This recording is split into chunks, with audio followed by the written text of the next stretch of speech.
listeners remember, there's only one call, that's all. Injured? Call Austin Jackson, the Augusta guy. If you've been hurt in a car crash, you need help now. Don't miss deadlines, and don't lose out on the compensation you deserve. Your car, your medical care, the paperwork, none of it can wait. Call, text, or visit us online anytime, 24/7. We work fast to get you the best results. Injured? Call Austin Jackson, the Augusta guy, 706-724-2661. Like and follow News 1226 on Facebook for the latest up-to-date coverage near you.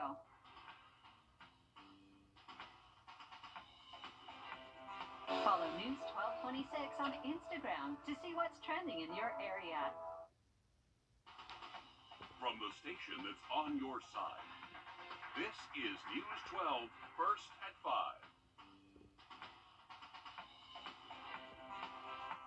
Coming up, the lines at AU getting much shorter as we work to figure out why that is happening and what that means going forward. Plus, the faces of the latest mass shooting.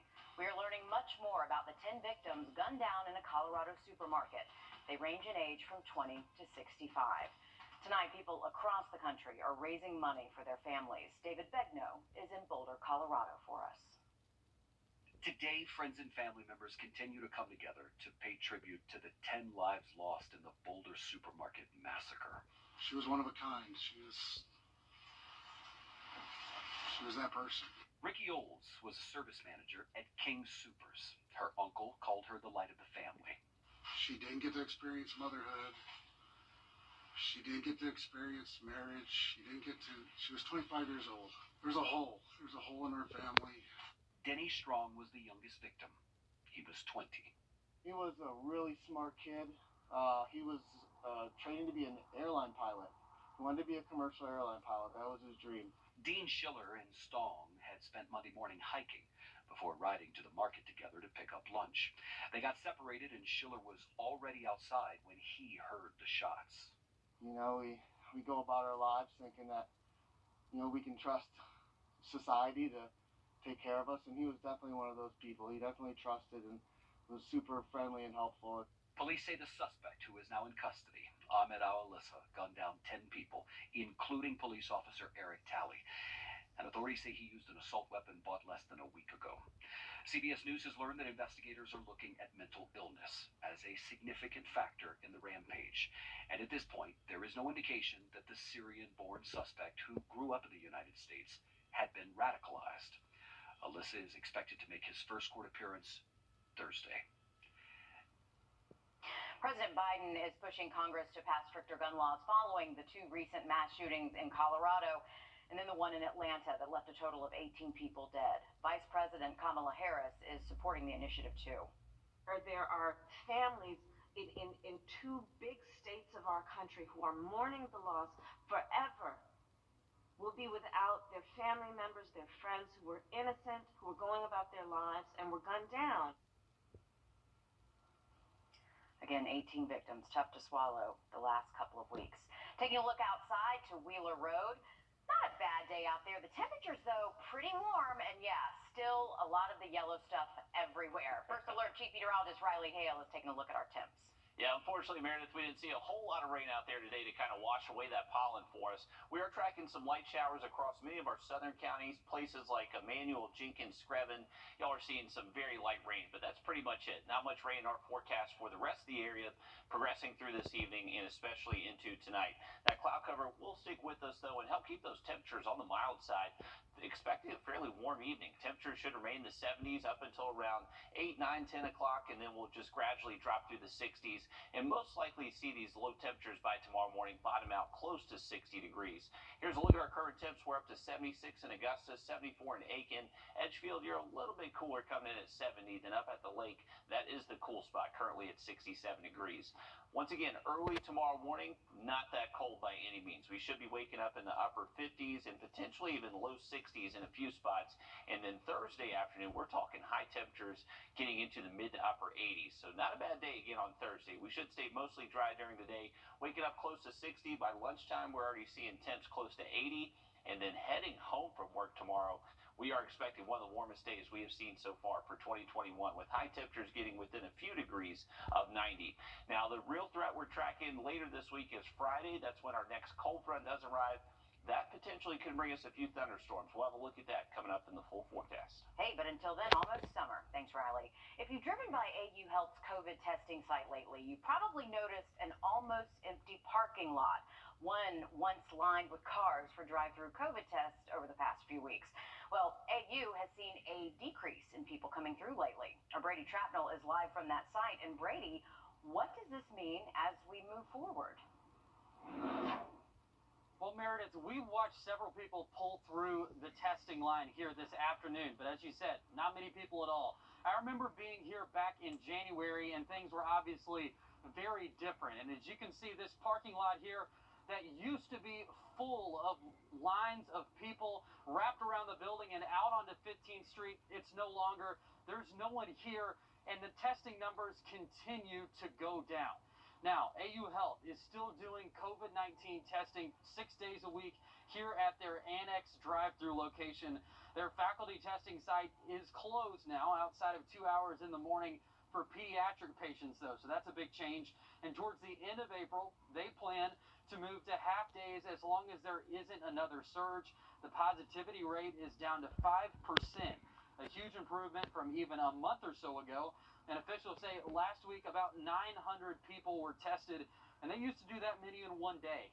Testing coordinator Brittany Wilkinson says she's decreased her staffing.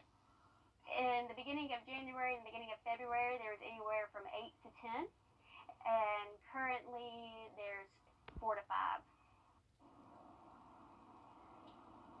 And today is the last day of testing for AU's site in Grovetown for pediatric patients. They'll no longer have that one open. And the majority of the patients they are seeing here are people coming in for pre-surgery appointments or even getting testing for work. As we know, the Masters tournament is next week. Thousands of people will have to get tested for that. So they may see a jump in testing next week. We'll have more information on that on News 12 at 6 o'clock. All right, thanks, Brady. Been keeping an eye on this for us since the beginning. Aiken Regional partnered with USC Aiken again today to host a vaccine clinic. More than 1,200 doses of the Moderna vaccine are being administered. Officials say this was made possible by all the volunteers and USC Aiken students and staffs who helped out today. They say it was all about making every person who came through today feel comfortable. What we have really strived to do is to have an area where people can actually come in.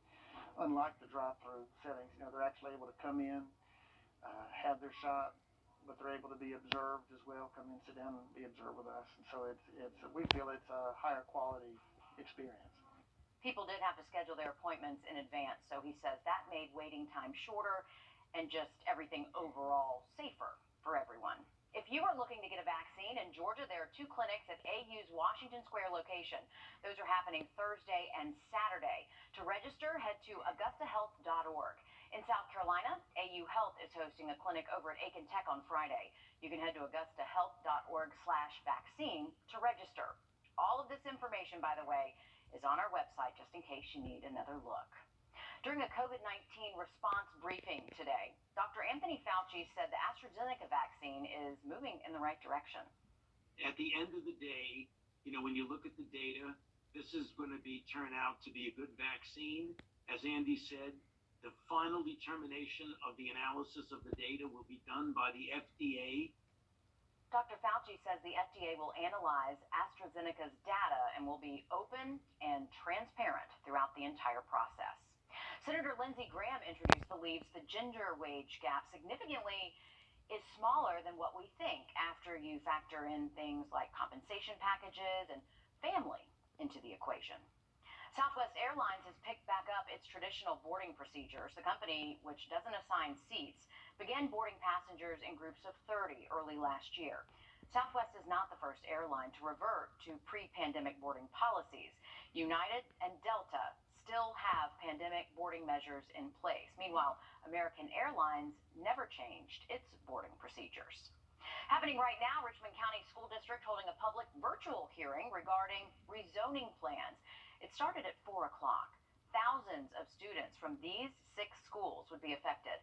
That's Murphy Middle, Richmond Hill K-8, Wheelis Road Elementary, Dorothy Haynes Elementary, and Willis Foreman Elementary. We've posted the link to watch that public hearing. Of course, we'll update you with what comes out of this meeting. The next virtual public hearing is set for March 31st. Disney is testing out new facial recognition technology. The park rolled out its test system Tuesday at Walt Disney World's Magic Kingdom in Florida. They're looking for ways, they say, to focus on more touchless experiences in the parks. The technology converts a guest face and gives a unique number ID, tying it to your admission ticket. The test is optional. It will be in place for at least 30 days. Don't forget about these faces. These dogs from the Aiken County Animal Shelter were all dressed up for their St. Patrick's Day adoption event last week, which actually had to be postponed because of the threat of severe weather. That event has been moved to tomorrow, so be sure to get out there and show them some love. You'll be able to take home a dog for $35 and a cat for just $10, which, Riley, that is a very good deal considering they have all of their shots. That is a very good deal for sure, and luckily the weather looks great on Thursday. It's going to feel like summer for us. We're taking a look at that threat for a few severe storms on Friday, coming up next in that full forecast. Plus, it's something we say all the time. Why is my computer so slow? Well, there is a solution to the problem. We'll explain in some news you can use next. The pandemic fallout could last for a lifetime. Death is not the only outcome from this disease. Local survivors flooding the I-Team with tales of debilitating symptoms. Locked in limbo, Thursday on News 12 at 6 o'clock. Three scores! Score big today at Milton Ruben Toyota. Computers have gotten a lot faster in recent years, especially when it comes to running programs and browsing the internet. But every now and then, your computer might slow down. It is a frustration we all experience, and usually at the worst time, right?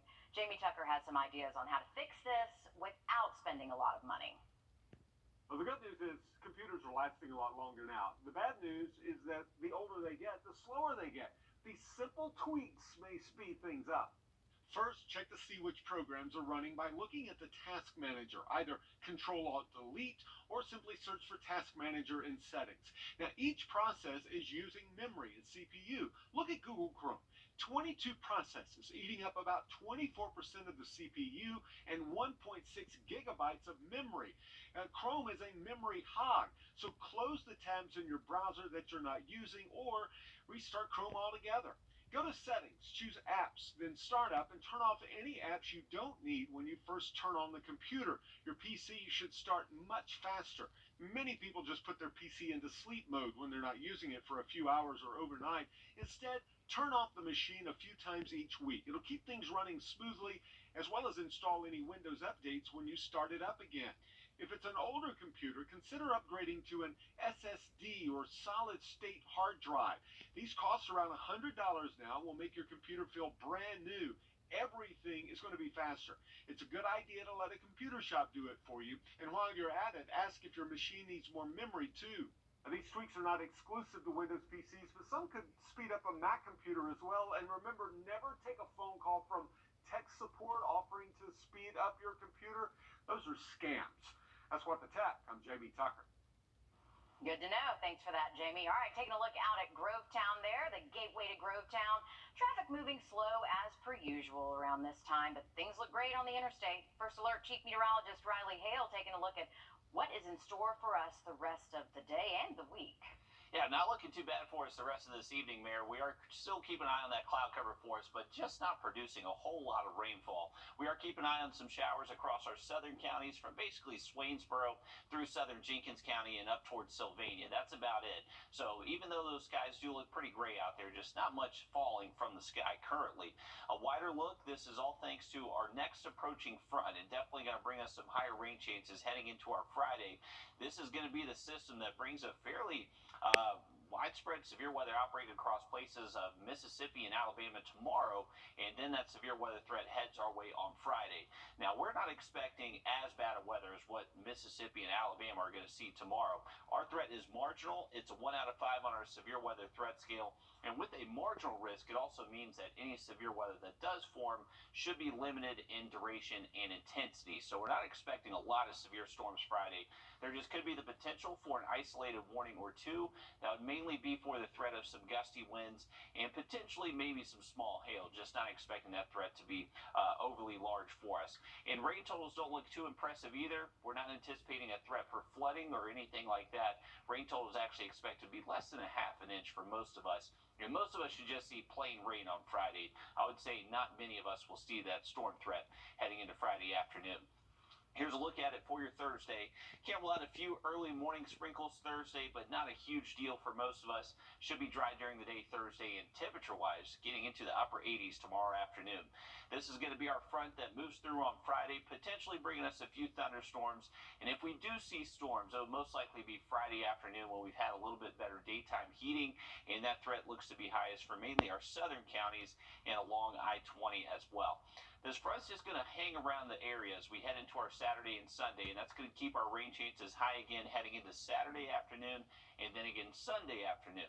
Now, I'm thinking there will be plenty of dry weather to be found this weekend, so if you need to get outside, do any outdoor plans, try to do them earlier into the day Saturday and Sunday because those rain chances looking highest Saturday and Sunday afternoon. We are expecting a pretty warm stretch, though, upper 80s for your Thursday, staying in the 80s through Sunday. As we roll into next week, that's when those temperatures do get back down closer to normal. Could see some nights back down to the 40s waking up Tuesday. All right, thank you, Riley. A North Carolina man recovering after getting bitten by his pet green mamba snake. Yeah, the green mamba snake, it is known to be shy, but it is quick and it is venomous. If you get bitten by one without treatment with antivenom, your chances of survival are very low. He needed antivenom, but the closest spot was 250 miles away at the Riverbank Zoo in Columbia, South Carolina. Riverbank Zoo has 3 green mambas. Raleigh police say the snake is back with its owner, and they say animal control is still investigating the circumstances around the bite. Yeah, I don't know if that's something you want to keep for a pet. Not when it can hurt you like that. All right, a nurse not letting her disability stop her from helping others, and now she is fighting back for all people with disabilities. Hear what she's starting when we come back. It's game on, George. All nonsense. It is Women's History Month, and we're introducing you to a nurse working to stop discrimination against people with disabilities. As Cindy Hsu reports, the New York City nurse is fighting back. Andrea Dalzell grew up in East Flatbush, Brooklyn. At 5 years old, she was diagnosed with a neurological disorder that affects the spinal cord. By 12 years old, she was a paraplegic. Today, Andrea is a registered nurse at a school on the Lower East Side, and she's got a full plate. Full-time job. I am in school full-time to get my master's in nursing education. I am also a volunteer. I'm also a disability rights advocate. She's had to fight every step of the way. After earning a degree in biology, she was accepted into nursing school. But here's how orientation went. Maybe 45 minutes into orientation, I was pulled out by professors, and they were like, we don't know if you can be a nurse. We don't know if you can be here. She fought for her spot with the school's Office for Diversity and Inclusion. Then after graduating, another wall. I went on 76 interviews in about a year, and I got rejected from all of them. And yes, that's 76 interviews. She was finally able to get a desk job until COVID hit, and she worked on a COVID unit at Montefiore Hospital. I was there for over 2.5 months, working COVID, lifting, turning patients, doing CPR, running full codes. Her mentor, George Galgo. Andrea is like this amazing ball of energy that you just can't contain. And that's ready to explode at any given time in order to create light for everyone that's within her space. Just a few months ago, Andrea won the Craig H. Nielsen Visionary Prize, which comes with a $1 million grant. So she's starting a nonprofit called The Seated Position to help create opportunities for people with disabilities. Don't listen to someone else's no. Just keep speaking up. Don't settle. She says that's the way to force change. Andrea says the Seated Position will be an organization that not only helps those with a disability look for a job or apply to school, but she also hopes it will be the perfect middle step for those who don't know what to do after they've acquired a disability. Heading into the weekend, we are keeping that chance for rain and potentially even a few thunderstorms, mainly into the afternoon Saturday and Sunday. Now look at that 7-day forecast next. You're gonna get mine. Good to go. Waynesboro.com.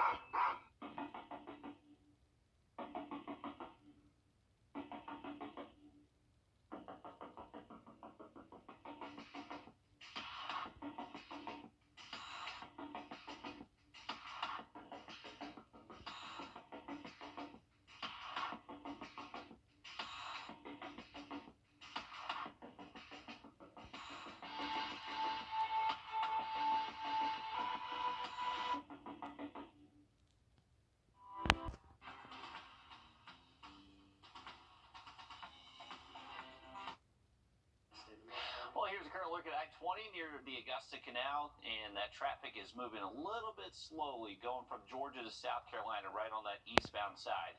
Just a heads up, we do plan on stepping out the next few hours. 76 degrees currently here in Augusta, another very warm day. We had a few showers out there early on, but not much rain in the forecast for the rest of this evening or tonight. We will hang on to some clouds that'll help keep our temperatures generally close to 60 by early tomorrow morning, so definitely no need for a big jacket for any early Thursday plans. Thursday afternoon, we're expecting the warmest day we'll likely see at least for the next week. High temperatures tomorrow reaching the mid to upper 80s, and we should remain mostly dry throughout the day Thursday. Better chance for rain Friday into the weekend. That'll be our next approaching front, and can't even rule out some storms Friday through Sunday. All right, thanks for that, Riley. Richard Rogers in the studio now. He joins me coming up in 2 minutes as News 12 First at 5 continues. Don't go anywhere. News 12, 26.